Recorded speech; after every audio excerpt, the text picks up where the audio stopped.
Hai guys, perkenalkan aku Sofia Lolana Ibaho dari Manajemen B 2020 Universitas Negeri Medan. Jadi di sini kita akan membahas mengenai tugas yang diberikan oleh dosen statistik multivariat yaitu Pak Andi, yang dimana pada video kali ini kita akan sama-sama membahas mengenai langkah awal dalam menginput data hingga menghasilkan output pada aplikasi SPSS sesuai dengan data yang sudah diberikan. Oke guys, di sini kita sudah berada pada SPSS dan langkah yang pertama akan kita lakukan yaitu menginput data hingga menghasilkan output. Nah, kita akan menginput data yang sudah diberikan yang dimana data tersebut awalnya berbentuk PDF, sekarang sudah aku ubah menjadi bentuk Excel. Di sini ada faktor Z dan ada faktor Z-score. Di sini kita akan menerapkan cara menginput data secara manual dan secara otomatis. Yang dimana kita akan menginputkan dan menghasilkan data output yang pertama kali pada data faktor. Ini dia datanya, ada irit, onderdil, harga, model, warna, awet, promosi, dan kredit. Jadi di sini ada 7 variabel yang akan kita input ke dalam SPSS. Nah, dan untuk menginput data secara manual, di sini kita menggunakan dokumen Excel ini dengan cara kita mengcopy bagian datanya ini, lalu kita paste pada datasheet SPSS ini. Nah, ini dia hasilnya muncul. Dan bisa kita perhatikan di sini, ketika kita menginput secara manual data tersebut, nama variabelnya ini dia tidak akan muncul. Ya, jadi harus secara manual kita ganti sesuai dengan data yang awalnya ya. Kita buka lagi di sini SPSS-nya, lalu kita mengubahnya melalui variable view.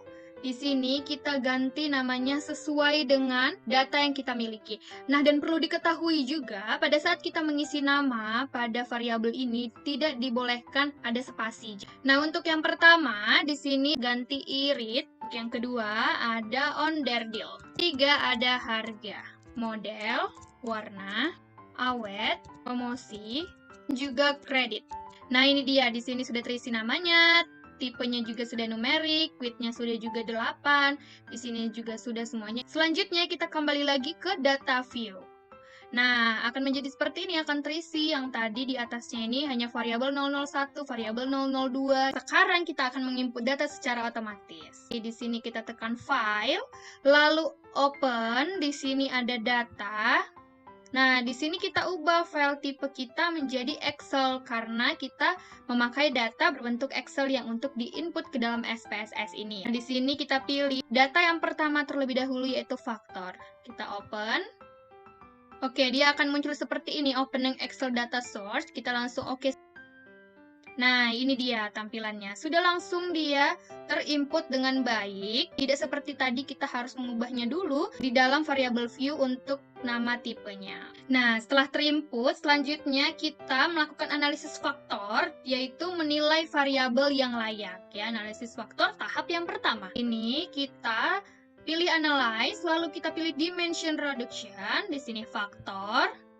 Oke, di sini telah tampil variabel-variabel tadi. Di sini kita memakai semua variabel sesuai dengan kasus 1 ya. Sini kita copy semuanya dengan CTRL, baru kita tekan-tekan agar semuanya tercopy. Oke, setelah sudah kita masukkan ke dalam variabel. Jadi di sini variabel-variabelnya akan diuji hingga menghasilkan output ya. Nah, di sini kita cek dulu bagian deskriptifnya, karena di sini kita akan melihat alat-alat statistik yang akan kita gunakan untuk menggambarkan variabel-variabel yang kita masukin tadi dalam pengujian datanya ya. Jadi di sini kita akan memilih correlation matrix-nya, yang dimana correlation matrix ini ada coefficient, significant, sampai dengan anti-image. Ini adalah alat pengujian dengan dasar kolerasi antar variabel. Nah, di sini kita akan menggunakan KMON-Bartlett Test of Sphericity dan Anti-Image. Oke, di sini kita continue langsung. Oke kan saja. Nah, ini dia sudah muncul output dari data 1 tadi, yaitu data faktor. Nah, di sini bisa kita lihat untuk KMO dan anti-image-nya sudah terlampir pada data output ini, dan juga ada output lainnya. Tapi di sini kita hanya memperhatikan bagian KMO-nya dan anti-image-nya, oke? Nah, di sini sebelum kita menyelesaikan output pada data 1 ini, kita perlu lihat bahwa KMO ini harus di atas 0,5 agar bisa dianalisis lebih lanjut. Selanjutnya, signifikan harus di bawah 0,05 dan perlu diperhatikan pada anti-image matrix. Di sini kita perhatikan hanya pada anti-image correlation, yang dimana ada di sini pangkat A, yang dimana A ini adalah measure of sampling education, atau kita sering sebut dengan MSA. Ini kita bisa lihat dia berarah diagonal dari kiri atas ke kanan bawah. Ini dia mengikuti variabelnya ya. Di sini kita bisa lihat apakah ada angka MSA yang di bawah 0,5. Nah, kalau ada kita harus mengeluarkannya karena di sini syarat untuk melakukan analisis lebih lanjut itu angka MSA-nya harus di atas 0,5. Nah, di sini ditemukan bahwa variabel promosi memiliki angka MSA di bawah 0,5 yaitu 0,493. Maka kita akan melakukan pengujian ulang. Ya, yang dimana dalam pengujian ulang kita akan mengeluarkan variabel promosi dan lakukan pengujian ulang pada variabel yang tersisa ini. Ya, di sini kita lakukan langsung. Ada analyze, langsung kita lakukan seperti hal yang sama tadi, di sini faktor. Nah, di sini kita keluarkan variabel promosi, di sini kita keluarkan, kita okekan. Nah, ini dia hasil output dari pengujian ulang yang baru saja kita lakukan dengan mengeluarkan variabel promosi. Di sini ada KMO dan anti-image. Nah, kita cek kembali apakah sudah memenuhi syarat MSA agar kita bisa lanjut ke output yang selanjutnya pada data yang pertama ini. Nah, di sini KMO-nya sudah atas 0,5 dan signifikannya di bawah 0,05. Serta diperhatikan juga anti-image correlation-nya. Nah, di sini sudah tidak ada lagi variabel promosi yang tadi di bawah 0,5. Nah, kita lihat kembali diagonalnya ini. Ternyata sudah tidak ada lagi yang di bawah 0,5. Artinya, data output ini sudah dapat dilakukan analisis lebih lanjut lagi. Dan pada kasus satu ini, kita melanjutkan untuk menghasilkan output pada proses analisis faktor untuk yang tahap selanjutnya ya, yaitu tahap kedua dan tahap ketiga dalam menilai variabel yang layak. Yang dimana pada tahap kedua kita akan melakukan proses faktorin dan rotasi, serta tahap ketiga kita akan melakukan proses faktor scores. Sini kita langsung mengeluarkan output pada proses analisis faktor kedua dan ketiga sekaligus ya. Di sini kita langsung saja tekan analyze, lalu kita tekan dimension reduction, tetap seperti yang tadi faktor. Nah, di sini kita tidak memasukkan promosi, kita tetap melanjutkan menggunakan variabel yang sudah di atas 0,5 ya, sesuai dengan persyaratan MSA. Di sini kita perhatikan extraction-nya, di mana kita men-checklist display-nya itu script load. Lanjut, di sini gen values-nya tetap 1, di sini continue. Selanjutnya kita lihat lagi rotation-nya. Di sini kita metodenya ubah menjadi Varimax. Lalu display-nya loading plot juga ya. Oke, kita continue. Juga kita lihat scores-nya. Di sini kita centang save as variables-nya, kita aktifkan. Lalu continue. Setelah sudah, kita langsung okekan saja. Nah, ini dia sudah keluar output-nya, yang dimana di sini keluar kembali KMO-nya, yaitu di atas 0,5 tetap, sama seperti hasil yang tadi. Di sini juga anti-image-nya sudah keluar. Nah, yang perlu kita perhatikan di sini adalah total variance explained-nya, ya. Yang mana di sini sudah menunjukkan 3 faktor yang lebih dari 1. Selanjutnya, kita lihat pada output script plot-nya, yang dimana di sini juga ditampilkan bahwa hanya 3 variabel saja yang berada di atas 1. Ini dia ya. Selanjutnya perlu kita perhatikan juga yang akan kita gunakan pada analisis nantinya, yaitu komponen matrix. Yang dimana kita bisa lihat di sini ada faktor 1, 2, 3 dengan variabelnya. Di sini kita bisa lihat variabel terletak di faktor mana. Yang dimana kita menentukannya berdasarkan nilai yang berada di atas 0,5. Nah, di sini berarti irit berada pada faktor 3, onderdil pada faktor 1 dan 2. Nah, di sini karena dia ada 2, maka kita harus melalui proses rotasi lagi. Nah, ini dia rotation component matrix. Ya, di sini bisa kita lihat bahwa irit berada pada faktor yang ketiga, onderdil pada faktor yang kedua. Jadi di sini sudah valid ya, yang dimana ini adalah data yang akan kita gunakan. Nah, juga perlu diperhatikan untuk tahap yang ketiga, kita dapat melihat hasil outputnya itu berada pada datasheet. Nah, di sini kita buka. Nah, ini dia. Ini dia terlihat, ini adalah data output yang tipe Ada faktor 1, 2, dan 3 pada data yang pertama. Maksudnya seperti itu ya. Dan di sini nanti kita akan bahas ke dalam analisis pada video yang berikutnya. Nah, kita sudah selesai dalam menghasilkan output data 1 yang akan kita analisis nanti pada kasus yang pertama. Selanjutnya, kita akan menginput dan menghasilkan output pada data yang kedua. Nah, data kedua ini kita akan lakukan pada analisis nanti, yaitu pada kasus yang kedua. Ini kita langsung buka file, di sini kita open, kita pilih data, di sini kita ganti tipe filenya menjadi Excel, dan di sini kita menggunakan data yang kedua yaitu faktor Z. Ya, di sini kita open. Oke. Nah, ini dia tampilannya.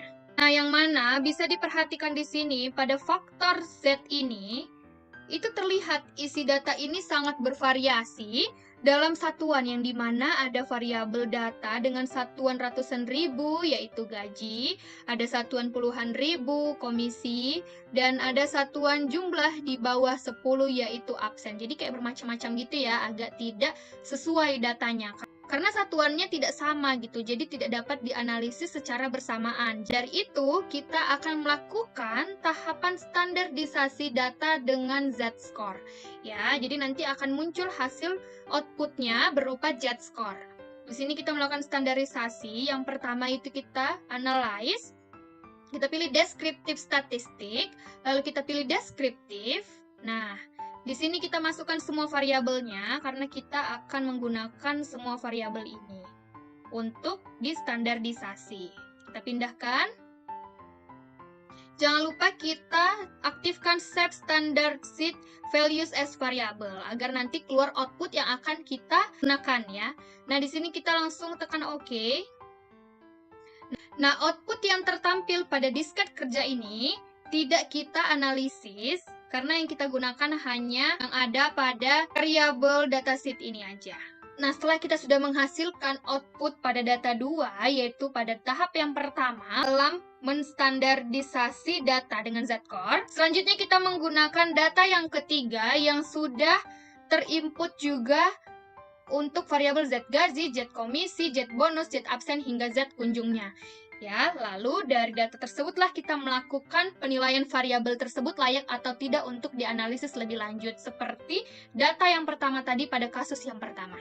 Nah, di sini kita langsung file, open, data, lalu kita ubah file tipenya menjadi Excel, lalu kita menggunakan data yang ketiga, yaitu faktor Z-score. Nah, di sini kita open, oke. Nah, ini sudah keluar seperti yang sebelumnya ya. Oke, di sini kita akan lanjut ke yang pertama, yaitu kita analyze. Lalu kita dimension reduction, di sini kita faktor. Nah, di sini kita hanya memasukkan variabel Z gaji saja. Kenapa? Karena di sini tadi kan kita sudah tahu nih bahwa pada variabel gaji, komisi, bonus, absen yang tanpa ada Z-nya di depan memiliki satuan yang tidak banding dengan satuan variabel lainnya. Nah, di Z-score ini sudah dihasilkan satuan-satuan yang setara dan sesuai, maka variabel ini dapat dilakukan pengujian secara bersamaan. Kita masukkan variabel gaji sampai dengan kunjung ke dalam pengujian variabelnya. Nah, di sini kita lakukan hal yang sama seperti pada data yang pertama tadi, kita cek bagian deskriptifnya, kita aktifkan pada correlation matrixnya itu KMO, N-Bartlett, Test Ausperitity, dan Anti-Image. Continue. Oke. Nah, ini dia tampilan hasil output dari data yang ketiga yang kita akan analisis nanti pada kasus yang kedua. Kita bisa lihat KMO N-Bartlett-nya itu, nilai KMO-nya itu sudah di atas 0,5 dan signifikannya sudah di bawah 0,05, yaitu 0,00. Dan kita perhatikan kembali agar kita tahu apakah hasil output kita ini sudah selesai apa belum, dengan melihat ini, arah diagonal dari kiri atas hingga ke kanan bawah yang ada pangkat A-nya itu, yaitu MSA.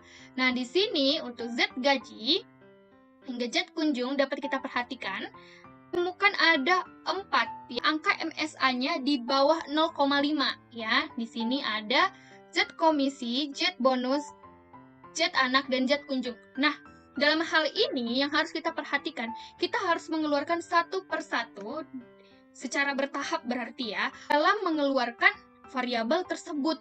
Nah, yang kita keluarkan itu adalah variabel yang memiliki angka MSA yang di bawah 0,5 yang paling terendah.